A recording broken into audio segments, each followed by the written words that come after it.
Bonjour à tous et à toutes, ici Tofo31 pour le collectif Warble Productions. Aujourd'hui, nous allons voir comment créer une machine virtuelle. Dans cette vidéo, je serai accompagné de Epsilon qui va nous expliquer en quelques mots qu'est-ce que c'est une machine virtuelle et à quoi cela peut servir. Moi? Epsilon, c'est à toi. Ok, alors, vous voyez votre ordinateur? Je veux dire, vous voyez l'unité centrale. Il y a plein de trucs dedans. Que ce soit un processeur, un disque dur ou ce que vous voulez. Ils existent physiquement. Et ben, avec votre ordinateur physique, vous pouvez simuler un ordinateur dans votre ordinateur. Donc, c'est comme si vous aviez plusieurs ordinateurs dans un seul.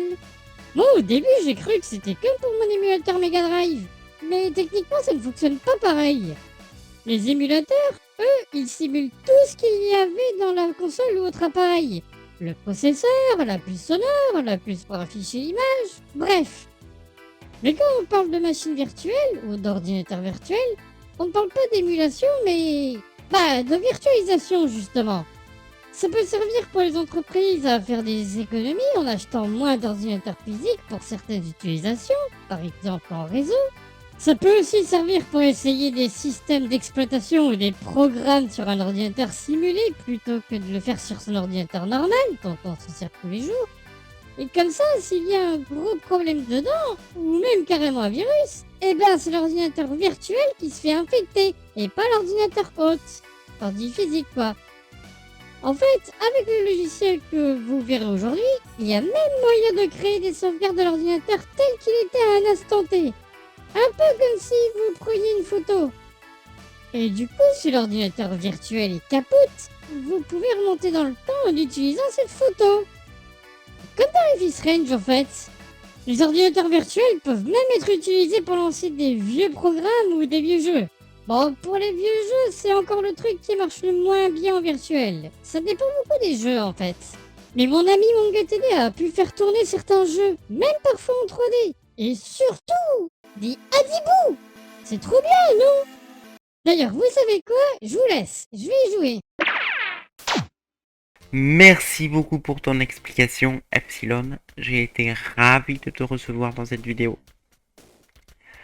Nous allons donc passer à la pratique. Dans un premier temps, nous allons aller chercher le logiciel VirtualBox. Pour ce faire, direction la Logitech et rechercher VirtualBox. Comme ceci. On le télécharge et on attend la fin de l'installation. Voilà. Maintenant, on va pouvoir ouvrir le fameux logiciel et nous allons nous retrouver avec une interface plutôt épurée. Ce logiciel va vous permettre de gérer de multiples machines virtuelles. Vous constaterez qu'il est en français et donc vous n'aurez aucun problème si vous ne savez pas parler anglais. Pour tous ceux qui n'ont jamais créé de machine virtuelle, rassurez-vous, les machines virtuelles sont stockées sur votre disque dur physique dans votre ordinateur ou bien pour ceux qui ont des serveurs NAS, les machines peuvent être stockées sur les serveurs NAS également.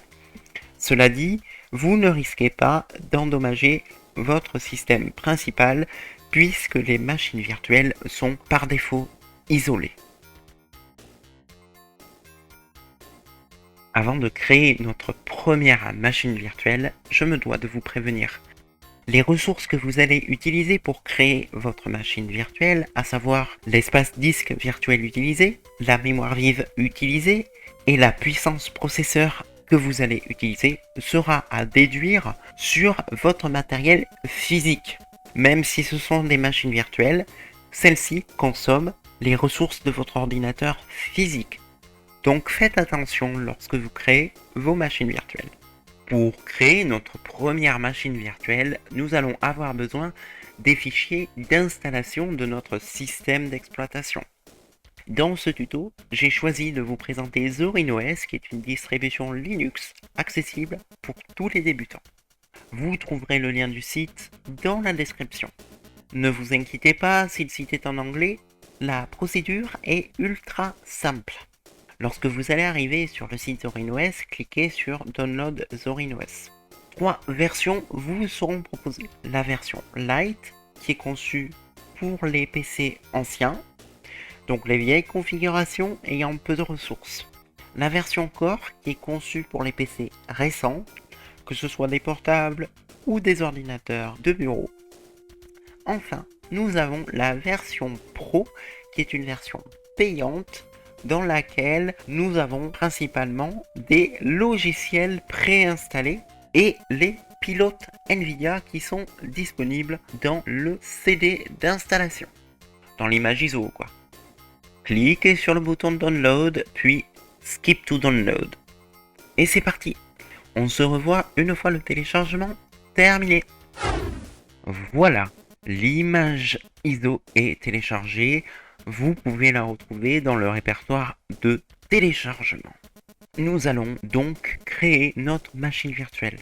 Donc d'abord, nous allons prendre soin de récupérer le nom de l'OS.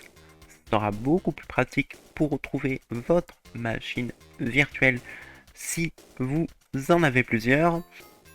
Ici, nous allons créer une machine virtuelle en cliquant sur le bouton Nouvelle. Nous allons la nommer ZorinOS. Zorin est basé sur Ubuntu, donc dans les versions, on va choisir Ubuntu. Et dans le type de système, on choisit Linux. Voilà, faites attention de prendre Ubuntu en 64 bits.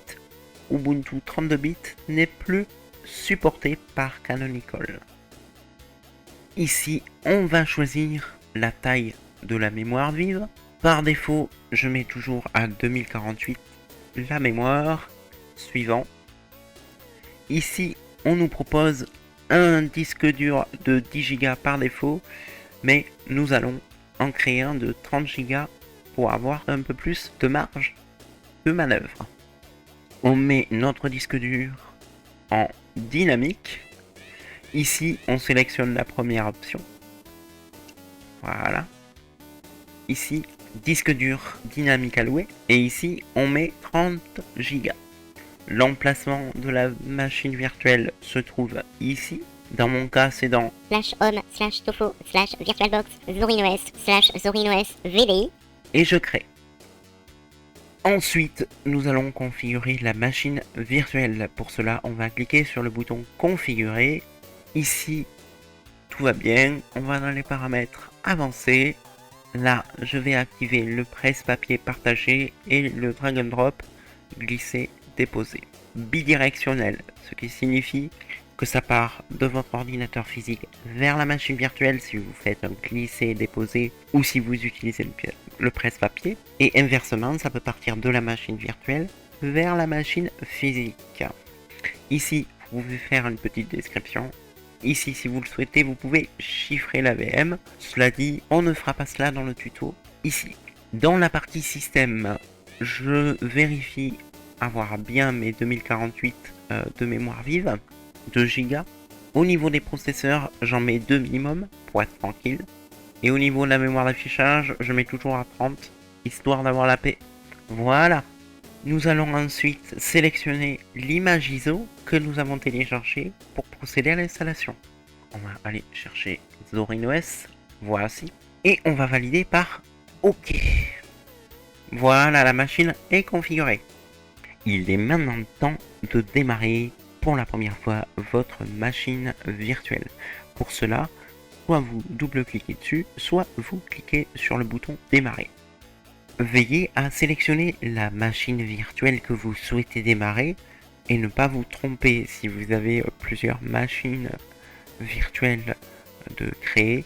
Sélectionnez celle que vous souhaitez démarrer avant de cliquer sur le bouton. Je remarque que même dans les versions gratuites, il est apparemment possible d'installer ZorinOS avec les pilotes NVIDIA en version gratuite. Ici, nous allons sélectionner l'option Free or Install ZorinOS pour démarrer l'installation. la procédure de vérification de matériel peut prendre plus ou moins de temps.